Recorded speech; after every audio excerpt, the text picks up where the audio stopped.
अस्सलाम वालेकुम नाज़रीन, एक नए प्रोग्राम में आप सबको खुशामदीद कहता हूँ। डॉक्टर साहब आपको भी खुशामदीद कहता हूँ। सबसे पहले डॉक्टर साहब आपको बहुत बहुत मुबारक हो, आपकी किताब मार्केट में आ गई है। डॉक्टर साहब बहुत सारे लोगों को काफ़ी टाइम से वो वेट कर रहे थे। एक तो उन सबके लिए भी खुशखबरी है कि डॉक्टर साहब का माशाल्लाह से किताब आ गई है मार्केट में। डॉक्टर साहब मुझे ये बताएं कि इस किताब में जो है कौन कौन से टॉपिक शामिल हैं। कराची वाले हो जाए तैयार। कराची बायोफ्लॉक फ़िश और श्रिम्प फार्मिंग ट्रेनिंग का आगाज़ 4 और 5 दिसंबर को होगी। फ़ीस 9,000 बामालंच। रजिस्ट्रेशन के लिए आज ही रब्ता करें 0300 400 9799 0300 88 519। आबिद, मैंने कोशिश की है कि इसमें तमाम टॉपिक को कवर करूं। इसमें फ़िश और श्रिम्प दोनों को हमने किया है, कुछ इसमें हैचरी को थोड़ा सा टच किया है, लेकिन ये तकरीबन ऐसे मौज़ूआत हैं जो अक्सर लोग सवाल करते थे कि भाई ये कैसे होगा। फर्ज करें कि अमोनिया है तो अमोनिया को कंट्रोल कैसे करना है, या अगर इरेशन है तो वो कैसे करनी है। तो इन टॉपिक जितने भी थे, हमने पिछले 2-3 साल में जितने रेलेवेंट सवाल आए तो उनकी बुनियाद पे इसको लिखा है किताब को, ताकि उन लोगों को एड्रेस किया जा सके। और क्योंकि सारे लोग आमतौर पे नए लोग जो हैं उनके सवाल मिलते जुलते होते हैं, तो इसलिए उन सबको सेटिस्फेक्शन हो जाएगी कि ये क्या है। वो किताब अगर पढ़ लेंगे तो उनको मेरे ख्याल में सवाल करने की दोबारा वो जहमत नहीं करेंगे, उनको समझ आ जाएगी। अच्छा डॉक्टर साहब, इससे पहले भी मतलब कोई किताब पाकिस्तान में बायोफ्लॉक पर है, मौजूद है? नहीं, ये पहली किताब होगी।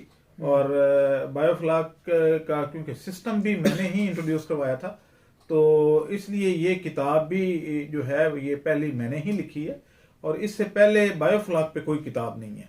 हाँ, फिश फार्मिंग पे शायद है एक दो, लेकिन वो वही पुराना जो पौंड या अर्दन पौंड जो हैं, यानी खोद के जो जमीन में तालाब बनाए जाते हैं, उस पे तो किताबें हैं, लेकिन बायोफ्लॉक पे पाकिस्तान में कोई किताब नहीं है। ये जदीद टेक्नोलॉजी है, तो इसमें अभी आपको पता है पाकिस्तान में तो आते आते बड़ी देर लगती है।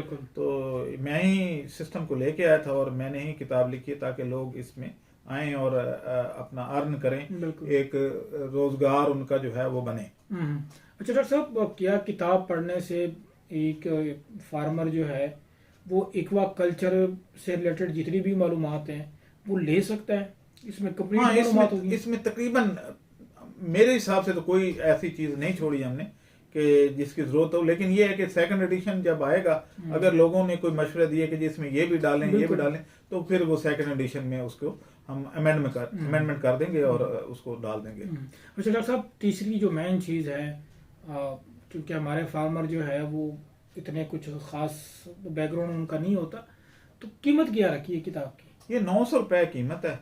और आपको पता है कि आजकल पेपर बहुत महंगा हो गया है और सारा कुछ जिल्द विल्द करना, तो इसमें कोई खातिर खा कोई हमने मार्जिन नहीं रखा हुआ।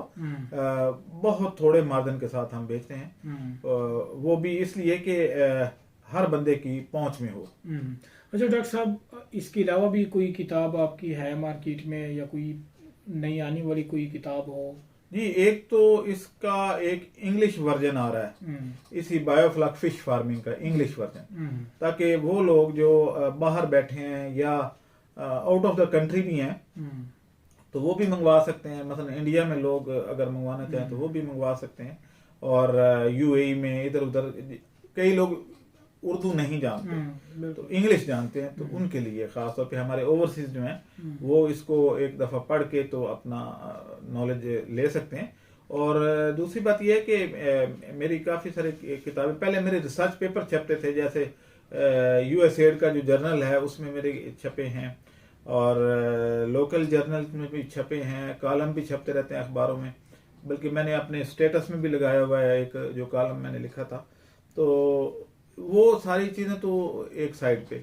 इसके अलावा मैं पोल्ट्री और बकरियों गोट फार्मिंग यानी उसकी और डेयरी फार्मिंग पे किताबें मुरतब कर रहा हूँ, क्योंकि अभी तक जो किताबें मार्केट में अवेलेबल हैं वो टोटल जो है इसको कवर नहीं करती। या तो वो मैनेजमेंट पे लिखी गई हैं, डिजीज छोड़ दी है, और कुछ लोगों ने डिजीज पे लिखा है तो मैनेजमेंट छोड़ दी है। तो मैं जो लिख रहा हूँ उसमें डिजीज न्यूट्रिशन, क्योंकि असल चीज है न्यूट्रिशन, फीड कैसे बनानी है, सस्ती फीड कैसे बनेगी कि डेयरी जो है वो फिजिबल हो सके। तो उस पे अल्टरनेट जो है रिसोर्सेज या बाई प्रोडक्ट्स जो हैं उनको वैल्यूएबल कैसे बनाना है, वो सारी चीजें उसमें शामिल होंगी। और इसी तरीके से बकरियों की अमवात कैसे होती हैं, क्यों होती हैं, वो होंगी। बल्कि मैं हम पोल्ट्री की डिजीज पे एक वर्कशॉप करना चाह रहे हैं जिसमें हम पोस्टमार्टम करना सिखाएंगे और डिजीज डायग्नोस्टिक होगी बेसिकली। उसमें हम उसका जो वर्म वगैरह होते हैं उनके एग, हमारे पास इक्विपमेंट तो है, जैसे ये माइक्रोस्कोप बड़ी है तो इसमें देखे जाते हैं वो, और बाकी जो उसके टेस्ट वेस्ट हैं कि बीमारी कौन सी है क्या है, तो वो हम सिखाएंगे ताकि वो अपने इलाकों में, छोटे छोटे जो इलाके, वो वहां से मतलब अगर उकाड़े में बीमार हुई है मुर्गी फार्म पे तो वो लाहौर लेके आते हैं। और यहाँ पे एक दो बंदे हैं जो इस तरह की लैब बना के तो बैठे हैं, तो वहां लाना करना कराना बहुत मुश्किल है।